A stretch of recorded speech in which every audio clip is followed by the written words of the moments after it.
कोई गिल्टी नहीं फील करते। हमने अपने धर्म के लिए कहा है। पहले जब उनकी सरकार थी उन्होंने कहा था कि देश की संपत्ति पर पहला अधिकार मुसलमानों का है। इसका मतलब ये संपत्ति इकट्ठी करके किसको बांटेंगे? जिनके ज्यादा बच्चे हैं उनको बांटेंगे। हेलो दोस्तों, welcome to my YouTube channel the political sphere. आज की वीडियो में एक शेर से शुरू करना चाहूंगा। बर्बाद गुलिस्ता करने को एक ही उल्लू काफी था, हर शाख पे उल्लू बैठा है, अंजाम गुलिस्ता क्या होगा। ये वीडियो देखने से पहले मैं आपसे एक रिक्वेस्ट करना चाहूंगा कि आप इस वीडियो को देखने से पहले अपने आप को एक न्यूट्रल व्यक्ति कंसीडर करें। अपने रिलीजन को कुछ टाइम के लिए साइड में रख के तब जाके आपको इस वीडियो का मकसद समझ में आएगा। पिछले कई सालों से कुछ लोगों ने एक नया ट्रेंड लाने की कोशिश की है या वो अभी तक कर रहे हैं। वो है आसान तरीका फेमस होने का। जो तरीका है नफरती भाषण देकर, जो तरीका है दो लोगों में नफरत पैदा करने की कोशिश कर कर। और ऐसा नहीं है इस तरीके को उन लोगों ने अडॉप्ट किया है जो कि अनपढ़ है, बल्कि इस तरीके को उन लोगों ने भी अडॉप्ट किया है जो कि एक रिस्पेक्टेड पोस्ट के ऊपर है, जो कि हाईली क्वालिफाइड है। यहां तक के कुछ छपरीज यूट्यूबर, कुछ एक्टर्स और यहां तक के कुछ पॉलिटिशियंस भी इस तरीके को अडॉप्ट करते हैं और इस तरीके को फॉलो करते हैं।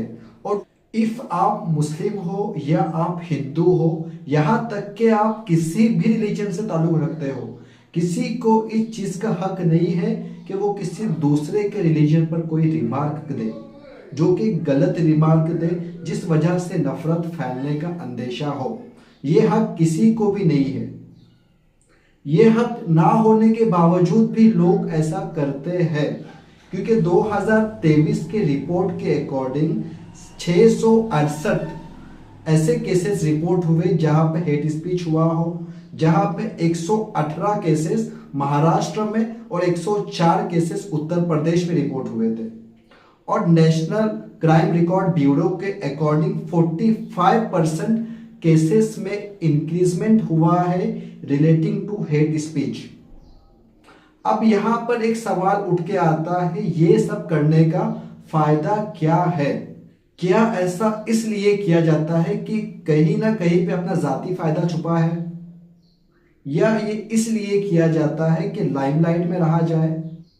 आपने कुछ साल पहले एक वायरल वीडियो देखा होगा बजरंग मुनिदास का, जहां पर वो खुले आम थ्रेट कर रहे हैं मुस्लिम महिलाओं को रेप करने का।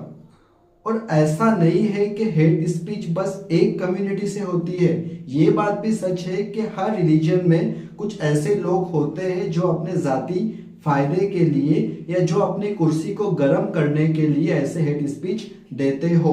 जैसा कि आपने अकबर ओवैसी का एक स्पीच सुनी होगी जहां पर वो कहते हैं कि 15 मिनट के लिए पुलिस हटा दो। ये भी गलत है। बजरंग मुनिदास जो कहते हैं वो भी गलत है। और जो प्राइम मिनिस्टर का जो रिमार्क है relating to one particular community, वो भी गलत है। मेरा मानना यह है कि किसी भी पर्सन को यह हक नहीं है कि वो किसी दूसरे रिलीजन के ऊपर या किसी दूसरे रिलीजन के लोगों के ऊपर कोई गलत कमेंट पास करे।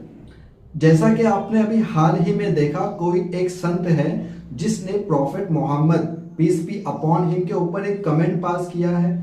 मेरा एक सिंपल सवाल है उनसे, क्या किसी भी मुस्लिम पर्सन ने आपसे आके ये कमेंट पास करने को कहा है या आपसे क्वेश्चन पूछा था जो भी उन्होंने कहा है उस चीज से रिलेटेड है?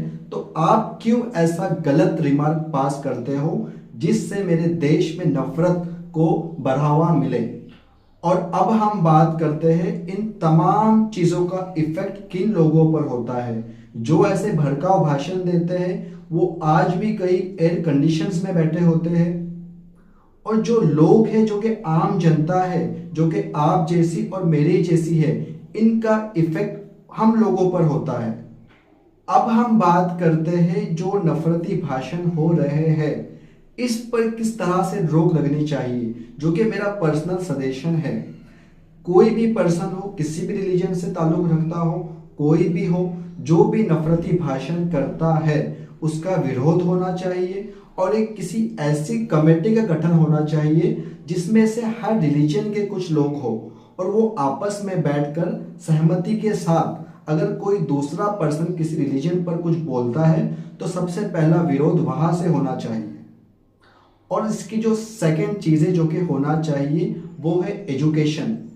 और एजुकेशन के साथ साथ जो ऐसे गलत काम करते हैं, जो नफरत फैलाते हैं, उन लोगों को हमें और ज़्यादा मोटिवेट नहीं करना चाहिए और उनका बहिष्कार करना चाहिए और उनका विरोध करना चाहिए। ये एकमात्र ऐसा सॉल्यूशन है जिस वजह से हम इस तरह के ट्रेंड को कम कर सकते हैं। अब आखिर में thank you so much for watching my video. अब इसी तरह के वीडियोस देखने के लिए अपने चैनल को सब्सक्राइब करें। Thank you so much.